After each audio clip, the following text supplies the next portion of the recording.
మేము మాట్లాడిన దానిపై రిటర్న్ మడుగు దానిపై మాట్లాడిన దానికి మాకు కలిసి జ్ఞానం లేదంట. ఆయన మళ్ళా విద్యార్థి నాయకుడు, ఆయనకి ఏమాత్రం జ్ఞానం ఉండదు అది నాకు అర్థం కావడం లేదు. కాబట్టి ఆయన చెప్పిన దానికే నేను సమాధానం చెప్తాను. ఇది ప్రైవేట్ ప్రాపర్టీ అన్నాడు, తాత ముత్తాతలు అన్నాడు. ఓకే, నేను కాదల్లా అది ప్రైవేట్ ప్రాపర్టీని. ప్రైవేట్ ప్రాపర్టీ ఉంటే ఎవరెవరు చూసుకోవాలా? ఒకదారి సీను అని ఆయన చూసుకోవాలా, రజనీకాంత్ అనేది చూసుకోవాలా?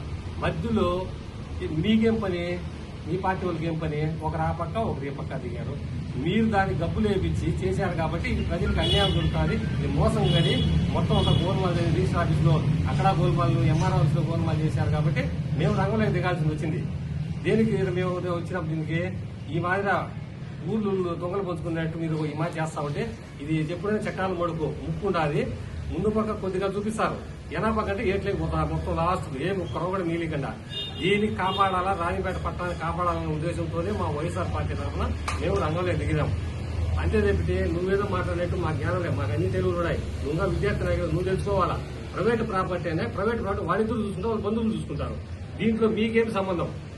మీ లెఫ్ట్ కు రైట్ కు, మీ నాయకుడు లెఫ్ట్ కు రైట్ ఉండే వాళ్ళకి ఏం సంబంధం? అది మేము ప్రశ్నించాం.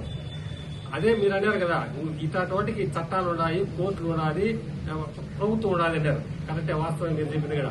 మరి ఆగేపాట్ల భూములకు, రైతులకు భూములు కూడా వాటికి కూడా కోర్టు ఉంది, చట్టాలు ఉండాలి, వాళ్ళు చూసుకుంటారు. మీరెందుకు ఎగేసుకుని ఒకటి ఓన్ ప్రెస్ మీట్ లో ఆగేపాట్లో 100 ఎకరాలు దోచుకున్నారని అదేదైనా ఉంటే ప్రభుత్వం చూసుకుంటారు, కోర్టు చూసుకుంటారు. మీరు చెప్పిందే కదా ప్రభుత్వానికి కోర్టులు ఉన్నాయి. మీ దానికైతే ఒకటి, మా దానికైతే ఒక న్యాయమా? కాబట్టి మీరు ఇప్పుడే తెలుసుకొని మాట్లాడు.